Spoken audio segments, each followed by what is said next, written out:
Welcome back to the channel and welcome back to another quick pick prediction video.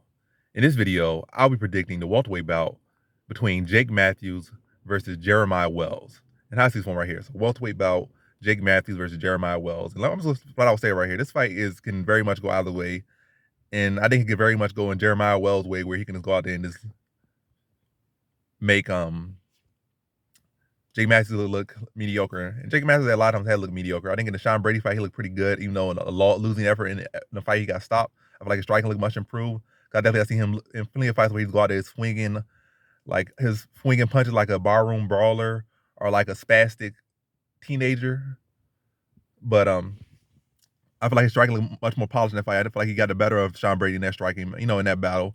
And Sean Brady ultimately had to take it around. It was similar to what Michael Chiesa, but ultimately I feel like that kind of leans more to Sean Brady. I feel like Sean Brady's striking isn't as good, or he's not as mixed, well-rounded as we think he is. Like right now, a lot of people see him, oh, this guy is one of these future stars, or he is a star of now and stuff. So you already try to see him as his full package. But clearly, right now, we've seen like these past 2-3 fights from him. His striking isn't that good, and we also seen I think he struggled with Court McGee.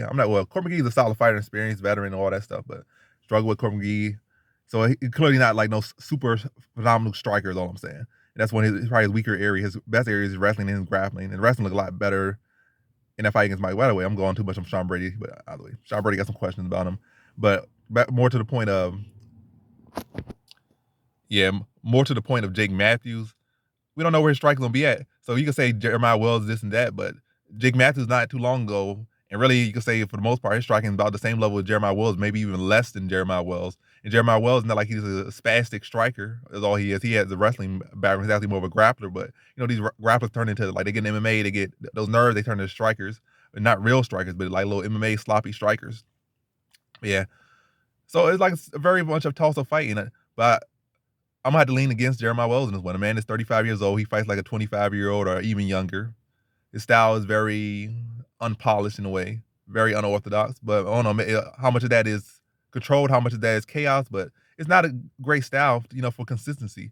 I definitely think it's good enough for him to get past Jake Matthews. But looking at a younger fighter, probably about like nearly 10 years younger, look like he's improving. I'm gonna have to go to the younger guy. And Jake Matthews, I feel like he can extend him out. Also, Jake Matthews on the side, you can worry about a knockout and whatnot from Jake Matthews. I mean, from Jeremiah Wells to knock out Jake Matthews and whatnot.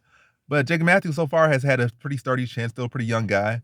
And those younger guys, they haven't really, they still got that little their birth chin or whatever you may say. They haven't been beat down to the point that they have these glass chin like these older fighters, or maybe these guys that just have glass chin. I feel like Jake Matthews has a pretty solid chin on him. And it's not like he has been cracked so many times that it has withered. So I feel like he can at least weather the storm and, maybe survive, get cracked, get rocked, survive, and be able to stand Jeremiah Wells late. Then eventually be able to use that length and pace on a guy that's like probably really spending a lot of energy in a high-paced fighting style. Past that first round, really deep in that second round, really grit out that second round. In the third round, be to take advantage of it, maybe fatiguing, slowing down fighter, score some takedowns, ice that round, maybe. Just put a pace on him, looking to level change, hold him against the cage, wear him out, and grind him out to a decision. So in this one, I have Jake Matthews via decision.